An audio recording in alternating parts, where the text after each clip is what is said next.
Muy buenas tardes a todos, todas y todes, ¿cómo les va? Bienvenidos a una nueva función de La nave de los sueños en este ciclo de cine independiente de autor que hacemos en conjunto con la Biblioteca Nacional ya desde hace 16 años y bueno, todavía un poco incursionando en esto de la modalidad virtual.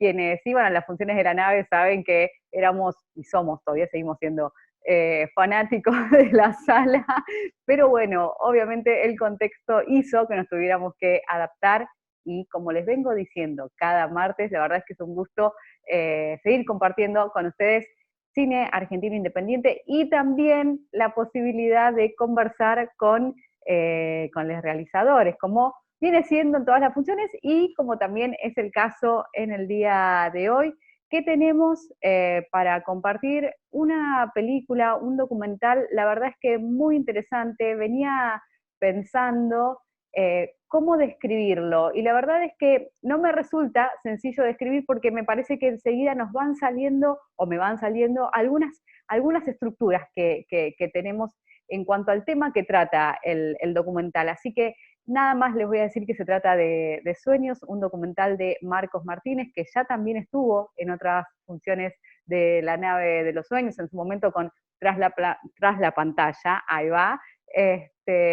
Y bueno, un amigo de la casa. Pero Sueños, efectivamente, se trata de un documental donde tenemos las palabras y los testimonios de gente en situación de calle que van contando sobre los sueños que van teniendo, ¿sí? La verdad es que me parece, a ver si ahora sí puedo decirlo, como un documental eh, original en el sentido de que nos plantea me parece a mí, una visión sobre las personas en situación de calle que, bueno, que efectivamente no habíamos visto en otros trabajos, digamos, es una realidad y también venía pensando en esto, digo, porque cuando decimos es una realidad, forma parte de nuestra realidad, lo vemos todos los días, y encontrarnos con estas palabras y con estos testimonios, bueno, es sumamente interesante. Parece ya mi frase cliché, pero les puedo asegurar que desde los primeros segundos en que empieza Sueños, efectivamente nos convoca a pensar y a replantearnos, si se quiere, un montón de cosas. Pero para hablar un poco más y para que no se queden solamente con lo que yo digo que no va a ser suficiente, está Marcos Martínez del otro lado de la pantalla, así que hola Marcos, ¿cómo estás? Y bueno, muchas gracias por compartir el documental con La nave de los sueños. Daniela, ¿cómo estás? Hola a todos, todas. Bueno, muchas gracias por la invitación y por formar parte de esta versión online de la nave. No, y gracias, siempre agradezco también a los realizadores por sumarse, porque también entiendo que puede ser como, deben haber tenido que adaptarse seguramente también a este contexto. Pero bueno, metámonos ya así con Sueños y a ver, lo primero que me da por pensar es que debe haber sido un laburazo, efectivamente. Así que en principio sí quisiera que me cuentes cómo decidiste eh, mostrar esto, ¿no? Mostrar y efectivamente hacer foco sobre los sueños, como digo de nuevo, de las personas en situación de calle en la ciudad de Buenos Aires. ¿Por qué, digamos, ese aspecto? Y bueno, ¿qué desafío también implicó para vos? Les cuento un poco como la prehistoria, el origen del proyecto. El disparador fue como hace muchos años, leyendo una nota periodística gráfica sobre la vida en las cárceles. Hubo una frase que me quedó muy presente, que era de un preso que decía como una máxima carcelaria, que era nunca despiertes a un preso cuando está durmiendo porque es el único momento que está en libertad. Y esa frase me quedó, me gustaba como esa interpretación de los sueños como otra realidad, como una vía de escape. Y en plenos años macristas de gobierno, donde uno veía cada vez más personas viviendo en situación de calle y con esa pregunta en la cabeza, me preguntaba si las personas que están en la calle, que de algún modo es como una cárcel con las puertas abiertas, ¿no? Uh -huh. Porque es muy difícil salir de ahí, tienen vulnerados una gran cantidad de derechos, alejados de los afectos, pérdida de la privacidad. Y entonces me preguntaba si en ese contexto, en esa ciudad tan amenazante, era posible llegar a ese estadio de dormir y de entrar en un sueño. Y entonces ahí sí, empecé el largo trabajo de campo, me contacté con diferentes fundaciones, asociaciones que abordan la problemática y hacen recorridos nocturnos, visitando y acercándose a personas en situación de calle. Y ahí empecé a charlar, conversar y ir de a poco planteando el tema y preguntando por sus sueños. Y me encontré como que se repetían ciertas respuestas, ¿no? Como por un lado era lo difícil que era dormir en una ciudad con los ruidos, con el miedo al robo, las luces, ese mal dormir y también estar mal alimentados hacía que muchos les cueste discernir si fue un sueño, si fue parte de la realidad, si fue un pensamiento, como un límite muy fino entre el estado de vigilia y el estado del sueño. Y después también que en esos sueños aparecían, más allá de deseos, aparecían también como muchos fantasmas del pasado, situaciones muy personales, vividas, en algunas que eran como muy concretas, que yo lo llamaba un poco como que eran sueños documentales, ¿no? Que sentía que estaban contando y estaban hablando de su vida muy profundamente. Entonces me pareció que era una manera totalmente distinta de abordar, como decís vos, la problemática o el tema de las personas en situación de calle, y sentía que con los sueños íbamos a conocer mucho más qué sentían esas personas, qué vivían, qué les pasaba, y también por qué habían llegado a esa situación, que una entrevista periodística, más televisiva, con ciertas preguntas. Entonces sentí que era una manera también de acercarnos diferente y generar una empatía, un diálogo. La película se propone como también escucharlos como en un plano muy cercano y que estamos escuchándolos ahí al lado, ¿no? Como acercarnos. Ese fue como el gran punto de partida. Y bien, ¿y cómo se fueron dando estas charlas también? Pensaba, porque así como para quienes vemos el documental, nos resulta novedoso hacer foco en ese aspecto, en los sueños, que cómo fue también acercarse bueno, a ellos y proponerles hablar de sus sueños, digamos, porque me imagino que en una de esas tampoco deben estar acostumbrados a que les pregunten por los sueños, y por otro lado también porque son cuestiones, y lo van contando como muy íntimas y como muy personales, ¿no es cierto? Me imagino que no debe haber sido sencillo, digamos. De hecho, si miren y me Tal preguntan a cual, mí fue, cuáles son tus sueños, yo no sé, ¿viste? Hasta dónde cuento, pero digo, más allá de eso, digamos, ¿cómo había sido ese acercamiento y, bueno, esa charla, digamos, cómo se había ido dando? fue como un largo recorrido de diferentes situaciones, casos. Era primero entrar en un ida y vuelta de confianza, de charla, de compartir diferentes temas, charlas del día a día, o en algunos casos ellos me preguntaban a mí, era como, bueno, generar ese vínculo de confianza. En algunos casos la pregunta de los sueños salía muy rápido, en otras yo iba viendo cuándo era el momento, porque siempre generaba sorpresa esa pregunta, ¿no? Muchos personas que vienen en situación de calle están como, decirlo de algún modo, como curtidas con los medios, ¿no? Que se acerquen y les pregunten, y ellos más o menos responden lo que los medios siempre van a buscar. Entonces esa pregunta los descolocaba bastantes. A muchos les pasaba, pero no solo a ellos, sino cuando yo también cuento la película y digo que se trata de los sueños, lo primero que viene, lo que sueñan, que anhelan, que quieren cuando están despiertos, como que ellos a veces les pasaba eso, y también cuando yo contaba la película, ¿no? Como pareciera que le falta tantas cosas que también no pueden soñar, era Claro. lo que generaba.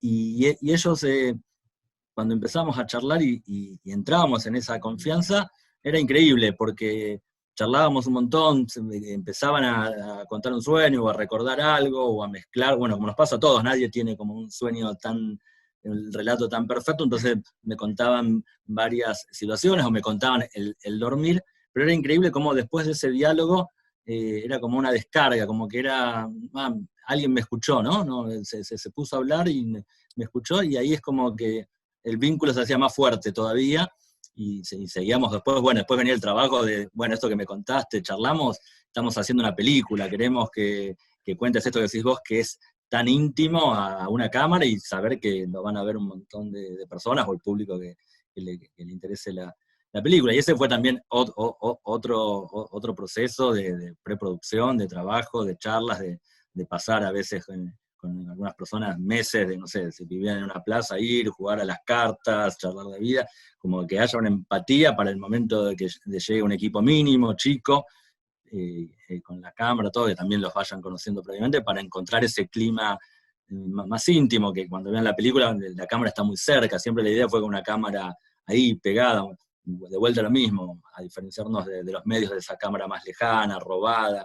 Esta era una cámara muy pegada, a la altura de donde estén ellos, por lo general la altura de la cámara es por el piso, porque duermen en el piso, viven en ese nivel. Entonces la cámara estaba ahí, como donde ellos vivían también, estábamos como entrando a su espacio, a su casa, nos estaban invitando a su lugar y caíamos 5 o 6 personas en el medio de la noche. Entonces, fundamental es ese vínculo, y en muchos casos, tal vez cuando llegaba el momento de filmar, aparecían un montón de dudas también de ellos, miedos, entonces era volver a charlar y largar la cámara y charlar de otros temas hasta que llegaba la pregunta o el relato del sueño, ¿no? ¿Cuánto tiempo, cuántas noches les llevó a hacer el rodaje en sí? Y el rodaje lo hicimos por etapas, tuvimos como, mi idea era poder como abarcar distintos momentos y estaciones de año, porque es muy distinto la calle, vivir en situación de calle en verano que el invierno. Entonces tuvimos como una etapa más en invierno, y que fue una semana, y otra semana en verano. Pero tuvimos un año entero, lo que te digo, de este trabajo de campo, de investigación, de algunos registros de llevar la cámara para ir como familiarizándonos en ese encuentro que íbamos a tener de rodaje. Y fue un desafío porque ya es un desafío filmar en la calle, salir, digo, con un equipo en la ciudad de Buenos Aires, y en este caso con personas que están hoy en un lugar y tal vez ibas al otro día y no estaban más porque los echó un vecino que hizo una denuncia, o hubo una pelea interna entre esa gente que vive en la ranchada, o vos llegabas el día del rodaje y la película tal vez no era lo más importante para ellos, y les salió una changa, o se enteraron que estaban repartiendo ropa, comida, y no estaba, tampoco tienen, la mayoría de las personas no tenían un celular, entonces era toda una logística antes del encuentro, de pasarla el día anterior o la noche anterior, mirá que mañana venimos, y si no estaba, era como, bueno, sabemos que cuando a la tardecita pasa por tal pizzería o pasa por tal florería y lo conoce, entonces era dejarle una notita, acordate que mañana pasamos, entonces bueno, hubo como una previa muy grande para poder llegar después con el presupuesto muy ajustado a filmar de 2 semanas. Bien, bien. Y a ver, tuviste como referencias o influencias o algo que hayas tomado también para pensar en este documental, en cómo tratarlo y demás? Pienso porque, o sea, yo lo miraba y decía, bueno, esto tal vez se puede, digamos, categorizar como lo que se denomina documental etnográfico, o sea, ahí como que iba pensando, ¿no es cierto? Y digo, bueno, si habías tenido algún tipo de referencia al momento de encarar el documental. Por lo general, no muchas referencias, siempre es ir en contra de algo, como te decía, de cómo presentan ciertos temas, ciertos medios. Sí me gustaba la idea de la charla y la conversación, que es distinto a los temas y en otras situaciones, pero los documentales de Coutinho, donde hay un espacio a la charla y al diálogo, y en un momento domina ese primer plano, un plano muy cercano del protagonista, y escucharlo y darle lugar a la palabra, en otro contexto, en otra situación, pensando en películas de él, pero sí basándome en eso, en ese encuentro de diálogo. Entonces me parece que siempre es de algún modo para mí un referente el trabajo de Coutinho. ¿Cuál te parece que puede llegar a ser, a ver, el rol de documentales como sueños? Y en una de esas, ahora pensándolo también un poco más en relación a tus trabajos anteriores, me acordaba de Sordo también, digamos, ¿no es cierto? Bueno, por supuesto yo mencioné Tras la pantalla, pero ahí estamos hablando de un personaje como Sí. muy que forma parte del mundo audiovisual, digamos, pero ¿cuál te parece que es entonces, de nuevo, el rol de documentales que nos muestran, como yo decía, realidades que uno dice, ah, sí, esa realidad, como que es una realidad distinta o que está distanciada de nuestra realidad, y en realidad, bueno, mira cómo usó la palabra, estamos todos nosotros dentro de eso mismo. Entonces, ¿cuál es el rol de los documentales en mostrar esos aspectos? Sí, me parece un poco, bueno, citaba Sordo, también de algún modo Estrellas que dijimos con Federico León, que Sí. sucede en la Villa 21. Me parece que el desafío y la búsqueda de muchos documentales es justamente, pensaba tanto en personas que viven en la calle o sordos, como que muchas veces en los medios se tratan como un gran tema, ¿no? Es algo muy y se te termina como despersonalizando.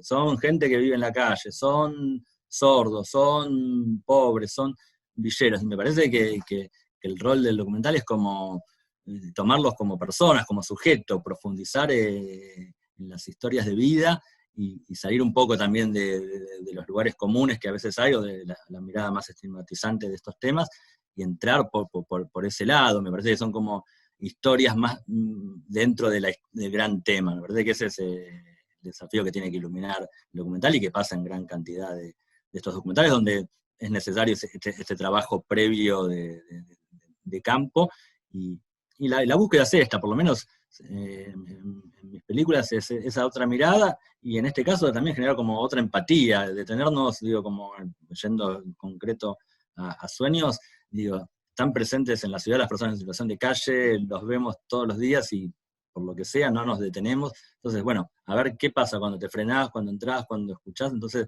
generar por lo menos otro vínculo, otra mirada. Esa me parece que es la búsqueda de los documentales, ¿no? De una película documental. Y me parecía que estaba bueno también pensarlo desde el acercamiento, ¿no? Porque, digo, cuando ellos nos van contando inclusive sus sueños, si bien hay mucho de historia personal, ahí, digo, son esas cosas que, o esos miedos, o bueno, que nos aparecen a todos, digamos, que todos tenemos algún sueño donde, bueno, desde el vamos esto de decir, bueno, quería caminar y no podía, digamos, bueno, desde eso hasta, bueno, cuando ya vienen todas estas cuestiones o esta historia más personal a manifestarse de esa manera, y digo, bueno, ahí no hay vuelta, somos todos iguales, o sea, en esos miedos, en esas sensaciones, digamos, en esos sentimientos, nos encontramos definitivamente, ¿no? Tal cual, está muy bueno ese vínculo, relación que haces, porque es lo que yo también pensaba, de algún modo nos iguala, ¿no? La posibilidad del sueño y en lo que nos sucede, todos tenemos en esos sueños fantasmas, deseos, y es una parte de nuestra realidad, de nuestra vida, lo que aparece en los sueños, y me gustaba eso como algo que nos unificaba. Por supuesto, acá con las características donde justamente un poco lo plantea la película y aparece es cómo se pierde hasta casi la posibilidad, el derecho de un dormir, ¿no? En la calle. Mm. Porque a mí lo que me interesaba era, sabemos que la persona que vive en situación de calle tiene vulnerados un montón de derechos, la alimentación, el techo, todo, pero también cómo se perdían otros elementos que a veces no prestamos atención, que es la privacidad, la de estar, no sé, cepillándote los dientes, durmiendo, y la gente pasa, entonces, y perder esta posibilidad de un descanso, de unas horas con todo lo que significa descansar y con lo que significa de tener un sueño, la posibilidad del sueño. Entonces, la película va por ese lado, ¿no? Como iluminar también ese aspecto. Bien, bueno, ¿cómo pensaste el momento de la exhibición? Es una pregunta que siempre hago también porque me interesa saber, bueno, eso, cómo se piensa la exhibición de un documental, digamos, y siempre también es como que remarco esto, sabemos que una de las deficiencias, digamos, o de las dificultades que tiene el cine argentino es el momento de la exhibición y sobre todo, bueno, cuando hablamos de documentales, así que ¿cómo lo habías pensado? Sí, bueno, como la película la terminamos justo pre-cuarentena, pandemia, entonces todo lo que teníamos pensado y proyectado cambió totalmente. Para mí era importante y sigue siendo importante que la película se pueda ver en una sala de cine, no solo por el encuentro y porque me gusta ver películas en el cine, sino siento que la película está pensada también para encontrarse en un espacio de oscuridad, donde estos primeros planos y estas tomas tan cercanas, que son los rostros, la piel, cómo está curtido, los tatuajes, todo, llegan de otro modo, en una oscuridad, en una pantalla grande. Entonces, siempre pensé que tienen que combinar, ¿no? Un estreno en alguna sala de cine, como más o menos en películas anteriores, que son los pocos espacios que hay, como el Gomón y otros lugares. Y también siempre fantaseando, que no nos permitió la pandemia, con un estreno al aire libre, como que la película vuelve a su escenario, que es la calle, y poder dar la película, convocar a los protagonistas, como que haya un encuentro entre público y protagonistas. En la película, cuando la vean, más allá de los sueños, también aparecen muchas como expresiones artísticas o lugares que encuentran personas en situación de calle como para también escaparse de la realidad, que es o escribiendo, o recitando, o cantando, o raperos. Entonces, un poco era como que esa presentación al aire libre, con pantalla, sea un encuentro también con la música en vivo de la película, porque es como parte de la banda sonora, estos rap. También hay un tema en la película que hizo la música Pablo Dacal, Sí. que es a partir de una letra que escuchamos en la película de una persona que vive en situación de calle. Entonces era también invitar a los músicos de la película y a los protagonistas a cantarlo. Entonces sentía que había un encuentro ahí que traspasaba la pantalla, que me gustaría que todavía suceda. Salas, y después, por supuesto, el amplio recorrido online de la película. Me parece que tienen que convivir los dos modos, ¿no? Sí, efectivamente me parece que es algo que estamos pensando muchos porque, bueno, después de esta imposición de lo virtual a raíz de la pandemia, bueno, todos empezamos a pensar, me parece, y sí, añoramos muchísimo volver a las salas o a compartir una proyección, bueno, en conjunto.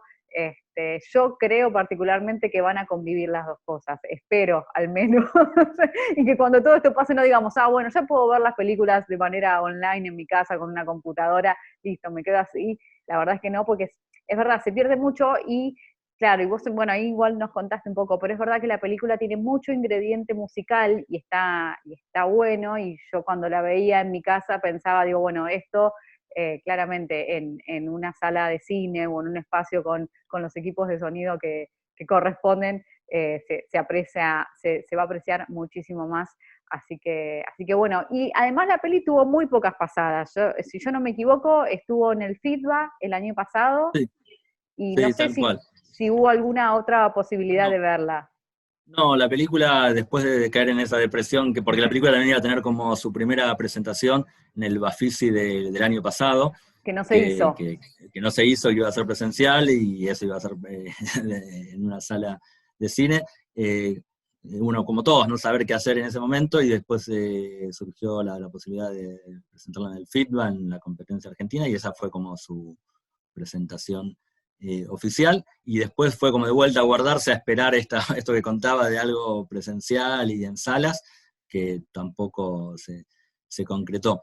Y tomando un poco, porque sí, me parece súper interesante esto que decís, cómo van a convivir, ¿no? El cine en salas y online. Me parece que lo que hizo la pandemia es adelantar un poco algo que ya sabíamos, que cada vez más se iban a ver películas en nuestras casas, y que las salas de cine iban a quedar reservadas a un circuito muy chico para películas argentinas, y el circuito de películas pochocleras. Pero me parece que eso, que se adelantó de una manera mucho más rápida, vino acompañado de una crisis económica, ¿no? Que va a hacer que cuando volvamos haya menos salas, menos películas para ver, porque hay menos producción, por lo menos del cine documental, el cine más chico, menos plata para ir a ver una salida de una película y que gane el sillón o la economía de la casa. Entonces me parece que ahí viene un desafío que tienen que ser importante el Estado, cultura, institutos de cine, de cómo se mantengan esas salas, y también los festivales para poder ver esas películas. Si no, sí, va a ser muy difícil volver y que haya la posibilidad de una distribución o un circuito de cine argentino. Sí, de hecho nos enterábamos hace unas semanas del cierre de las salas, de 2 salas en la zona de Belgrano, y del multiplex, el que está sobre Cabildo, y después otro que no recuerdo el nombre, pero también una sala que creo que cerró antes inclusive del multiplex, y bueno, se estaba viendo también ahí, bueno, a ver si efectivamente desde el Estado se podía encarar algún tipo de acción, y yo pensaba, digo, bueno, sí, sabemos que la exhibición es uno de los problemas, digamos, y ahí tenés 2 salas que además son salas que son muy lindas, y que fueron sedes de festivales y demás, digamos, bueno, claramente ahí el Estado tiene, me parece a mí, un rol importante que cumplir, porque es como vos decís, si no, va a ser muy difícil, ya está resultando difícil, digamos, nos enteramos a partir también de los realizadores cómo está siendo estos años también para trabajar y demás. Así que bueno, después la otra parte que es la de la exhibición, sin películas no puede haber exhibición, digamos, pero si hay películas y no se pueden ver, digamos, tampoco cierra, tampoco cierra la ecuación. Bueno, y a mí me parece que es súper interesante esta posibilidad del online, de llegar a un montón de público, pero también a veces no quedarse con eso, porque a veces parece que las películas se miden por la cantidad de espectadores. Y hay que pensar que habrá películas a futuro que estarán pensadas para una computadora, para verlas en tu casa, y otras películas que lo que importa es lo que quiso contar el director, la obra, y esa obra pide verse en una sala, en una pantalla grande, con cierto sonido. Después irá más, menos público, pero cuando uno está haciendo una película, una obra, está pensando en lo que está realizando y después cómo va a llegar al público. Entonces me parece que tienen que convivir, y después de una sala de cine, sí, que la película tenga una larga vida y un recorrido online, pero me parece que no hay que caer también en eso, porque muchas veces uno escucha, pero online tenés mucho más público. Está buenísimo, Sí, pero sí, tal vez sí. la obra o vos lo que hiciste también necesita un público más activo, que decida ir a ver la película, que sepa que se va a encontrar con ese tema. Me parece que sí, hay que encontrar ahí el equilibrio, y que volviendo que lo ideal para mí sería, por lo menos en mi caso, una película en sala un tiempo y después un recorrido online, ¿no? Exactamente, exactamente. Bueno, Marcos, si te parece, ya vamos a ir cerrando, así pueden ver Sueños. Como decía al principio, te agradezco muchísimo, muchas gracias de nuevo. A todos ustedes les digo, queda el link acá abajo para ver Sueños. Y también seguramente estuvo circulando en la semana, y si no pueden ver en nuestras redes cómo hacer para ver las películas, muchas veces aprovecho también para aclarar, nos preguntan cómo hacer, la peli está abajo con el link, hay que hacer clic en ese link, y en el caso de que lo pida, poner la contraseña que también se indica abajo. Así que bueno, queda disponible por una semana, así que aprovechen también para contar y para recomendar Sueños, y nosotros nos encontramos la semana que viene, el martes, como todos los martes, a las 7 de la tarde por acá, por el canal de YouTube de la Biblioteca Nacional. Vamos a estar en ese caso presentando Pechito de Ruth Gómez, así que también atentis porque se viene otro documental más que interesante. Así que bueno, Marcos, de nuevo, muchas gracias. Bueno, te mando un abrazo grande, y seguramente, yo siempre digo lo mismo, es como una expresión de deseo, nos vamos a volver a encontrar en algún momento en alguna sala de Seguro, cine. sí, sí, será pronto, seguro. Gracias, Daniela, gracias. Muchas gracias. Bueno, y a todos ustedes, disfruten la película.